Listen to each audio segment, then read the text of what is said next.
দাও দাও দাও আবার বানাই দেবো দাও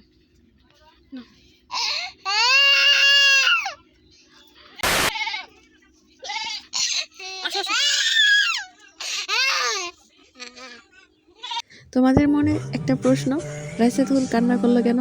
দেখো আবার আমার পায়ে ধরে এসে কীভাবে কান্না করতেছে, আর মায়া ভরা চোখটা নিয়ে আমি দিকে তাকিয়ে তারপরে কান্না করব আর যে কোনো একটা কিছু চাইবো। তো আজকেও আমার কাছে কী চাইছে তোমাদের এটা বলি, খুব ফানি একটা ভিডিও। তো আমি ওর সাথে খেলা করছিলাম বিকালবেলা, খেলা করার সময় পুঁইশাকের যে গোটা হয় ওইগুলা তো কালার হয় না, তো আমি ওইগুলো পানির মধ্যে দিয়ে মানে কালার কইরা তারপরে আর আমি বলতেছিলাম আম্মু তোমার জন্য আমি চা আনছি। ওইটা দেখে ভীষণ খুশি হয়েছে, যে মানে এত খুশি হয়েছে। তারপরে ওর হাত থেকে মানে নিচে হয়তো পড়ে গেছে যে কোনোভাবে।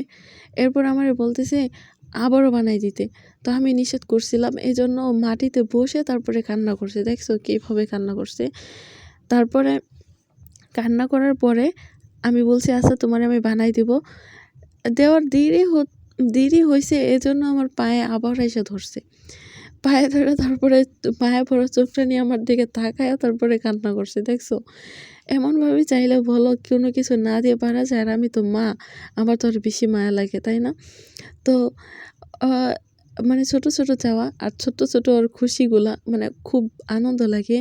আর দেখো ওই এতটুকুর জন্য কত যে খুশি হয়েছে সেটা আমি তোমাদের বলে বোঝাতে পারবো না। এই এতটুক শুধু পানি দিছি আর ওই যে গোটাগুলা দিছি, তাই ভীষণ খুশি। আর ওইগুলো নিয়ে কিচ্ছু করবো না, ফালাই দিব। তারপর ওর এত কান্না এত অভিনয়, মানে কি বলবো। তো ওর ছোট ছোট কাহিনীগুলো খুব ভাল লাগে। তোমাদের ভালো লাগলে অবশ্যই ওর ভিডিও দেখবা।